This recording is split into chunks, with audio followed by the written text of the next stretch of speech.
The next component that I want to talk about is the concept of self. So, self would be probably defined as a collection of beliefs you hold about yourself and the responses from others. It's basically asking, who am I? There's a couple different theories of self. I kind of align myself with two.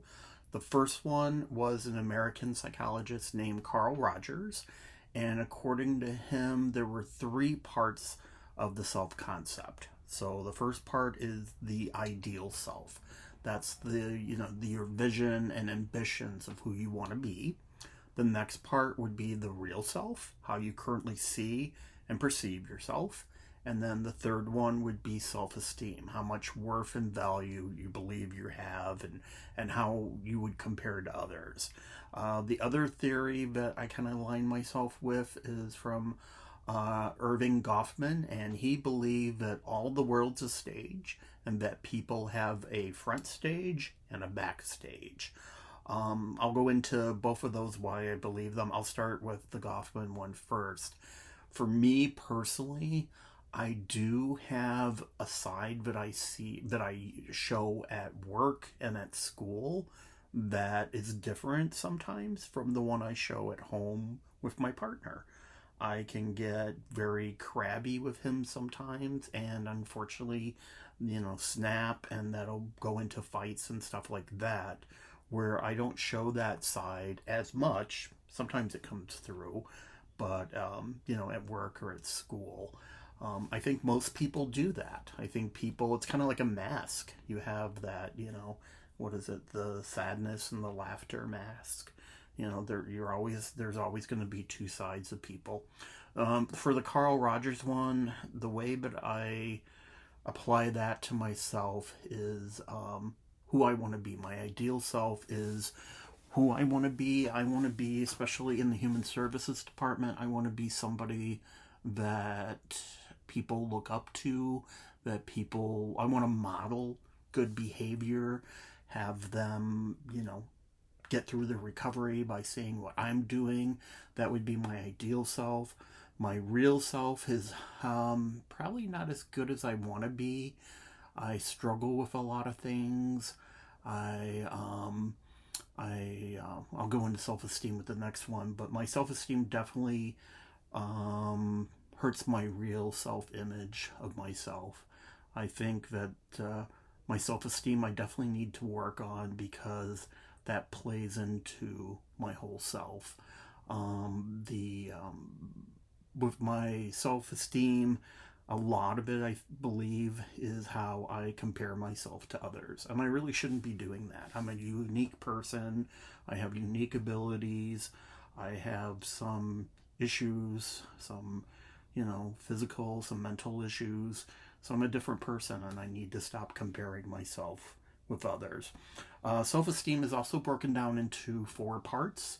It's the reactions of others, how people, if people admire us, they flatter us, they say good things about us, we build like, oh, we're a great person. If they say horrible things about us, then we dump on ourselves. There's also, that's the reaction, the comparison with others, and this would be a really good thing for like social media. We compare ourselves to like how people on social media, say like Instagram, like, what they're doing in their lives, the things they have, and that plays into your self esteem. The third one would be social roles. So, this good comparison or a good example of this would be like, a doctor or lawyer, those prestigious jobs that people have, build up their self esteem. Where maybe somebody's collecting trash, or somebody's unemployed, or somebody is in prison, their self esteem would not be as good because they're doing that comparison, or they're the social roles. And then the fourth part would be identification, roles that are just out there that become our personality. We identify with these roles as we play in the groups we belong to.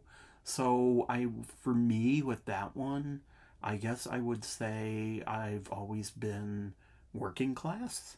So that's how I identify.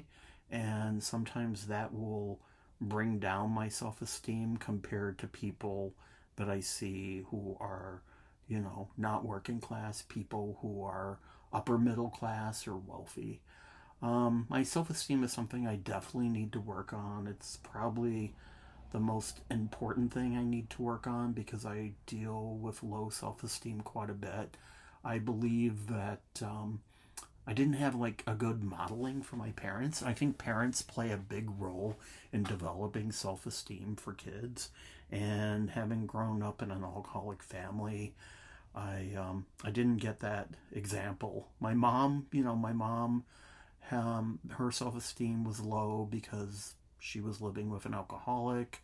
It wasn't abusive, like physically, but it was emotionally abusive to her and to us.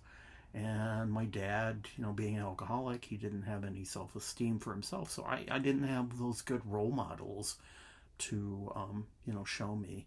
Things that I'm doing to work on my self esteem is being kinder to myself, doing self care.